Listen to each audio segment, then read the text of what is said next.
जी, शाही किले के नाज़रीन दीवान आम में हम आए हैं। वाक़फ़ में आप देख सकते हैं, यहाँ आम आवाम से बादशाह मुलाकात किया करता था, उनके मसाइल सुना करता था और उनके हल भी फ़ौरी तौर पे हल भी किया करता था। माली इमदाद भी गरीब को, गुरबा को यानी यहाँ मदद भी करते थे।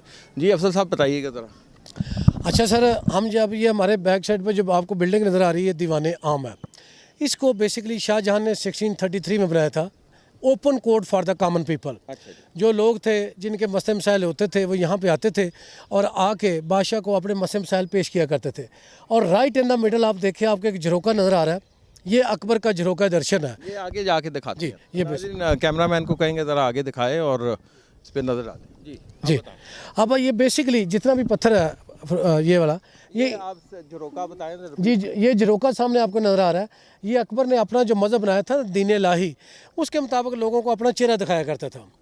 सिखों के दौर में इसकी छत गिर गई थी, लड़ाई से कैमरामैन कहते हैं वो आगे दिखाए उनको।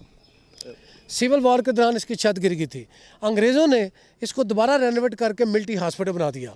अंग्रेज़ दौर में ये building as a military hospital काम करती थी, ये वाला सारा। और ये जो लोहे की बारें लगी हुई हैं ये अभी तक ब्रिटिश दौर की हैं। यहाँ पे पर्दे डाल के वार्डों को सेग्रीगेट किया हुआ था। ये वाला, ये फ्लोर जो इसका लेफ्ट हो रहा है ये अभी तक ओरिजिनल है सर। ये जो फौज थी अंग्रेज़ों की, हाँ जी, उनका हॉस्पिटल। उनके हॉस्पिटल था। ये एक नाज़रीन इन्होंने इंकशाफ किया इस हवाले से, दीवान आम के हवाले से, कि तरह तरह का यानी इसको इस्तेमाल में लाया गया मुख्तलिफ़ तरीक़ों से।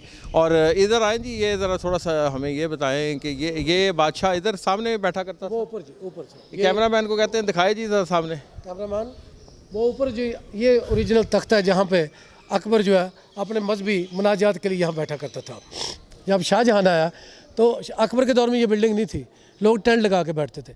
जब शाहजहां आया तो उसने ये दीवान आम बनाया और यहीं बैठ के लोग अपने मसले मसाइल बादशाह के सामने पेश किया करते थे। ये सिखों के दौर में ये गिर पड़ी और ब्रिटिश ने इसको दोबारा रिस्टोर करके मिलिट्री हॉस्पिटल बना दिया था। ये मिलिट्री हॉस्पिटल भी रहा है नाजरीन। और ये आप देख सकते हैं, ये ऊपर पार्टीशन की गई थी वार्ड्स की ऊपर। ये अंग्रेज़ दौर में ये उन्होंने अपने सोल्जर्स के लिए मिलिट्री हॉस्पिटल भी बनाया है इसको।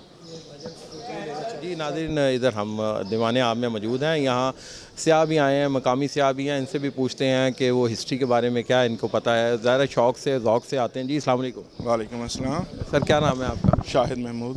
शाहिद साहब शौक़ से आए हैं या क्या? जी ये मेरे को भांजे आए हुए हैं वहाँ से फ़ॉरेन से, तो वो विज़िट करना चाह रहे थे मुग़ल एम्पायर हिस्ट्री। फिर उनको ब्रिटिश का देखने का शौक़ है कि वो यहाँ पे कैसे रहे हैं। So we are visiting here.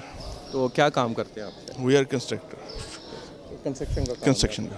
तो कैसा आपको लगता है इधर आके, शाही किले में आके? अभी तो वेदर भी कुछ बेहतर है, इंजॉय कर रहे हैं बच्चों के साथ।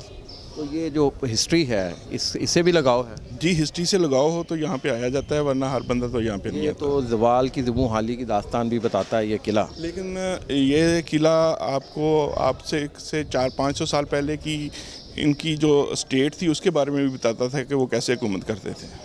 ये सही कह रहे हैं, बल्कि 200 साल कह लें इसको, क्योंकि रंजीत सिंह के दौर में भी हुकूमत रही है। उससे पहले 400 साल पुराना है तो जब इससे नहीं, वैसे तो शायद साहब ये तो उससे भी पुराना है। कहते हैं कबल मसीह से कबल का ये बना हुआ है, लेकिन ये अकबर ने बेसिकली इसको तमीर का दोबारा तोड़ के इसको पत्थर का बनाया था। क्या मैसेज देना चाहेंगे आप मकामी सियाहों को और इंटरनेशनल लोगों को? यहाँ पे आना चाहिए, इधर आके अपनी हिस्ट्री को भूलना नहीं चाहिए, तो मस्ट विजिट हेयर।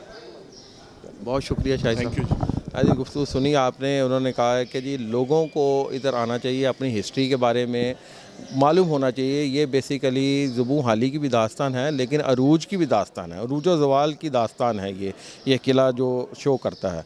और ये किला अकबर के दौर में तमीर हुआ था, लेकिन उससे पहले भी यहाँ किला था। गुफ्तगू का सिलसिला जारी रखते हैं। अफसर साहब हमारे साथ हैं। जी अफसर साहब, क्या मैसेज आप देंगे आप इस मौके पे? ज़ाहिर है कि आप इतने अरसे से इधर काम भी कर रहे हैं।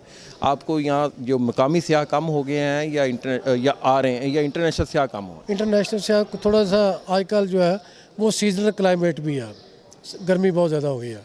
हमारा जो अक्टूबर है, अक्टूबर से जो फॉरेन टूरिस्ट है उसका फ़्लो ज़्यादा हो जाता है, और जो पाकिस्तानी है वो तो गर्मी में आपको पता ही थोड़ा कम निकलते हैं। लेकिन मैं पैगाम ये देना चाहता हूँ, चाहे पाकिस्तान से या बाहर से लोग हैं, वो इधर आए, हमारा जो सकाफती विरसा उसको देखें। आपने बात सही की है कि इस ज़बू हाली ज़रूर है, लेकिन इसका जो रूज था वो भी इसी के साथ जुड़ा हुआ है। अफसर साहब मैं इंडिया भी कई दफ़ा गया हूँ। इंडिया में फॉरेन टूरिस्ट इस टाइम भी बहुत ज़्यादा, बहुत ज़्यादा। तो मतलब कहने का ये क्या वजह है कि हमारे यहाँ टूरिज़्म वो डेवलप नहीं हो सका जो होना चाहिए? सर उसकी वजह ये है, अब आगे इस किले को आप मेरे साथ हैं 1 घंटे से, बल्कि आपने देखा भी होगा कि कितना अच्छा रेस्टोरेशन का काम चल रहा है और रेनोवेशन का काम चल रहा है। इंडिया में जो चीज़ें हैं ना वो प्रिजर्व्ड है, हर चीज़ जो है वो एक मेरिट के ऊपर है। और ताजमहल हो गया, फतेहपुर सीकरी हो गया, दूसरे बड़े जो किले हैं उधर टूरिस्ट का फ्लो बहुत ज़्यादा। हमारी अभी रेस्टोरेशन के बाद आप देखेंगे इंशाल्लाह ताला 1.5 साल के बाद कि यहाँ पे इंडिया से ज़्यादा जो है टूरिस्ट आना शुरू हो जाएगा। और हमारी ये जो मोनूमेंट्स हैं इनकी अट्रैक्शन बढ़ेगी पूरी दुनिया में, हाईलाइट भी इनको किया जा रहा है। अब हम आमशाही में देखें जाके दिल्ली गेट के अंदर कि वॉल सिटी अथॉरिटी ने कितना काम किया, वहाँ पे आज से कुछ अर्सा पहले रेहड़ियाँ और सब्जियाँ रखी हुई थी। आप जाके देखें कि आपको मकामी और फॉरेन टूरिस्ट मिलेगा। मस्जिद वज़ीर खान की रेस्टोरेशन के बाद देखें फ्लो कितना अच्छा हो गया। अब ये शाही किला है, इसको भी इंशाल्लाह ताला हमारी वॉल सिटी अथॉरिटी इसको रिस्टोर कर रही है, रेनोवेट कर रही है। आने वाले दिनों में जैसे टूरिस्ट का फ्लो ज़्यादा होगा तो आप ये देखेंगे कि लोग इसकी तरफ ज़्यादा माइल होना शुरू हो। बहुत शुक्रिया अफसर साहब, आपने बड़ी हमें इंफॉर्मेशन दी, बड़ा साथ दिया, इस वाले से बड़ा टाइम दिया। और नाज़रीन, हम जो फ़ायदा शाह साहब हैं उनसे भी मिलते हैं जो इधर मकामी ऑफिसर हैं वॉल सिटी अथॉरिटी की तरफ से। लेकिन मैं यहाँ ये बात ज़रूर कहना चाहूँगा, गवर्नमेंट ऑफ पाकिस्तान को जो इंटरनेशनल लेवल पे जो टूरिज़म के फ़रोग़ के लिए इक़दाम करने चाहिए। ये हुकूमत का भी है कि वो टूरिस्ट दोस्त पॉलिसियाँ बनाए ताकि फ़ॉरेन टूरिस्ट भी पाकिस्तान आ सके। इंडिया में फ़ॉरेन टूरिस्ट बहुत ज़्यादा तादाद में आते हैं और बल्क में बहुत आते हैं, जबकि पाकिस्तान में इसके बरक्स सूरत हाल है। और हम उम्मीद करते हैं कि ये सूरत हाल कुछ हुकूमत बेहतर करेगी। चलिए डॉक्टर फ़ायदा साहबा से भी बात करते हैं।